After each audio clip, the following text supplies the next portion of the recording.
Assalamu alaikum. Welcome back from the ad break. You are still watching Prime Life. Now, in studio, we are joined by Dr. Safiyyah Ahmed, who is going to be talking to us this evening about cupping, understanding of the sunnah behind it, and the traditions of Prophet Muhammad sallallahu alaihi wasallam, and more. But most importantly, Sophia is going to be sharing with us the health benefits of cupping therapy, its historical significance in Islamic medicine, and the spiritual healing that it can actually provide. So join us on this beautiful conversation as we explore this fascinating aspect of traditional medicine and its place in contemporary wellness practices. Sophia, or Dr. Safiyyah Ahmed, Jazakallah so much for joining us and welcome to Prom Life. Assalamu alaikum. Jazakallah for having me. Jazakallah so much. For those who do not know what cupping entails, can you take us through that? What is cupping therapy? Okay, so there's three forms of cupping. There's dry cupping, wet cupping, which is hijama, and there's fire cupping. And hijama is the sunnah cupping that we use, and what we do is we take a plastic cup and we create suction on the skin. And then once we have some blood to the surface, we take a scalpel, not a blade, a scalpel, and we make little incisions, not nicks, not cuts, incisions, after disinfecting the surface, and then we extract some toxic and stagnant blood. And what this does is it assists in the detoxification process. I'm glad that you said that, because in my head the whole time I thought they cut you up somehow. Because when I see blood, I'm like, oh my God, are they cutting people up? Okay, that's good that you actually highlighted that for us. What are supposed to be the health benefits of cupping therapy? So there's a variety of benefits, and considering that we're removing all the stagnant clotted blood, obviously your body will go into detoxification. And then we can reduce inflammation, it can serve as a pain relief, it can be muscle relaxing, reducing fatigue, improving immunity, and there's lots of benefits basically. But we must remember it's a complementary therapy, so we're using it in adjunction to other modalities. And just take us through like a typical cupping session. How long does it last? So I would say a first consult, obviously we need to take a case taking and a case history, a medical history of the patient. So I would say about 40 to 50 minutes, and a follow-up would be shorter, so maybe 20 to 30. So it's not that long. Yeah. And just before, I want us to get into the details of obviously cupping itself, right? But before that, I want people to understand you and what you do and why you say what you do. So maybe take us through that. Why the interest in this field? Okay, so I am studying to become a doctor of Chinese medicine and homeopathy. Oh, nice. And I think my passion lies in wellness and holism. So at the end of the day, you're not just a disease or a cough or a sickness. You are a whole person, and you should be treated as such. In holistic, your spiritual, your physical, your emotional, you are one, and we treat you as one. And for those who probably want to now consider going for cupping, what can they expect before and after? So obviously you're going to be left with those little bruises, which are not actually bruises. They're just damage to your capillaries. So they end up looking like bruises. We can call them pepperoni, little pieces of salami on your back. Yes, pepperonis. Okay, that's an interesting way. After, you might experience some lightheadedness, dizziness, but nothing major. That's it. Obviously, if you're going to someone unskilled, that's a quack, then we may have signs of infection, blistering, lots of damage and scarring that could be done to your skin. Yeah. So, but normally there's very little side effects. So those are the only side effects that one can expect from a cupping if done session.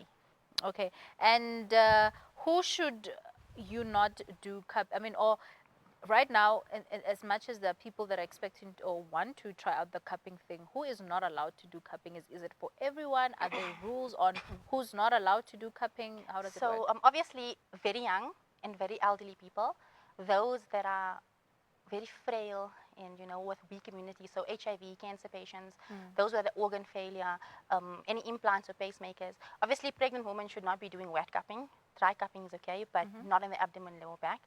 And those with blood diseases, so anemia, thalassemia, any blood clotting diseases, and also those that are on blood thinning medication, so aspirin, warfarin, or heparin. So these can impact you greatly, because as we make the incisions, you could bleed out. So what we can do with those that are on medication, those medications specifically, we can get you on a blood test, which is it's called an INR, and what it does is it checks your prothrombin time. So that checks your blood clotting ability, so we can know whether it's safe or not to cup. Yeah. And you mentioned dry cupping, wet cupping.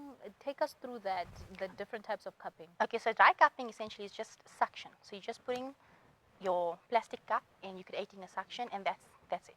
And then wet cupping starts off with dry cupping, and then after you must sterilize, and then you make your little incisions, and then you extract. So wet cupping is more beneficial because you're taking out all the toxic. And then fire cupping is basically we're taking a glass cup and we putting some fire inside it, and what that does is it helps remove all the oxygen, and then as we stick it down onto you, it creates a suction. So which one is recommended? Is it based on maybe your blood type or your health status? How do you know which one to do? Well, that's why you go to a skilled practitioner. So they Yes. can advise you and tell you which is best Which for now. is best? And obviously, so we know that wet cupping, sunnah cupping, hijama is very well known to remove heat from your system. And that's why in Saudi Arabia and very hot climates, they do it monthly, every 2 months. Now in South Africa, we have a very different climate. So to do it every month could actually be damaging. So we need to do it at least twice a year, but not more than every 3 or 4 months. And that's for a healthy individual. That's just maintaining their health. But obviously, if you are sick and there is a problem, we can work around it. That's very interesting. Now, what is the Islamic perspective on cupping therapy? So obviously, Nabi Muhammad sallallahu alaihi wasallam mentioned that if someone cups on the 17th, 19th, and 21st of the lunar month, they will have a cure for every disease. So it's very liked upon, and it's a sunnah. So to do it is very beneficial. I want us to get into the interesting part, obviously, of the conversation. Let's speak about, because a lot of people might feel inspired to say, I want to go do this. It sounds so interesting. How do you know that someone is a fake practitioner? So, unfortunately, cupping is no longer therapy. It's now a wellness trend. People Yes. just do it. It's like how ashwagandha in St. John's Wort, they just Yes. pop up and people start taking it. Yeah. And it's quite irresponsible, actually. So I think the first thing you need to assess is check, where did someone study? Is there any formal training, education? Do they have any clinical practice? Do they have experience in doing it? And secondly, you're looking at sterility. So what I tend to see is when you go into someone's practice room, firstly, they don't ask you medical history. They don't ask you any diseases, any illnesses you have, any blood issues or pregnancy, or are you on medication? First thing is you just slap on to a bed. There's no disinfection. What they do is they lather you with some kulunji oil, black seed oil or olive oil, and then they take a minora blade and they snap it in 4. And then they make the incisions and they'll cup you. And there's no sterility, no disinfection, it's blunt, it's irresponsible. And then also you'll notice there's no sharpens. So what they're doing is they're disposing of that blade and they're just throwing it in a dustbin. And that's how bloodborne diseases spread, like HIV and hepatitis, which is a serious thing. So you need to just check that someone's professional, they're proficient, they know what they're doing. It's a sterile environment. Because obviously minora blades are not scalpels. They were made for shaving, so they're not made in a sterile environment. There's no protection. And we must remember that cupping, wet cupping, hijama, is a mild surgical procedure, so it needs to be done properly. You also notice that these people will charge exorbitant fees and they'll pressure you to come back in 10 days. 10 days for what? You don't need cupping every 10 days. That could actually be hurtful. That's very interesting. And also remember, sorry, there are those that claim to cure. Yeah. A doctor will never tell you, I will cure your infertility. Yeah. We don't cure, we treat. And there's also those really irresponsible ones that take you off medication. They tell you, if you're coming to see me today, stop taking your aspirin 24 hours before your appointment. And there's nobody, no practitioner is allowed to take you off chronic medication. It's very responsible. I think we need to remember that being a healthcare professional is an amana, it's a trust. And if we people are not capable of handling that amana, they shouldn't be working in that environment.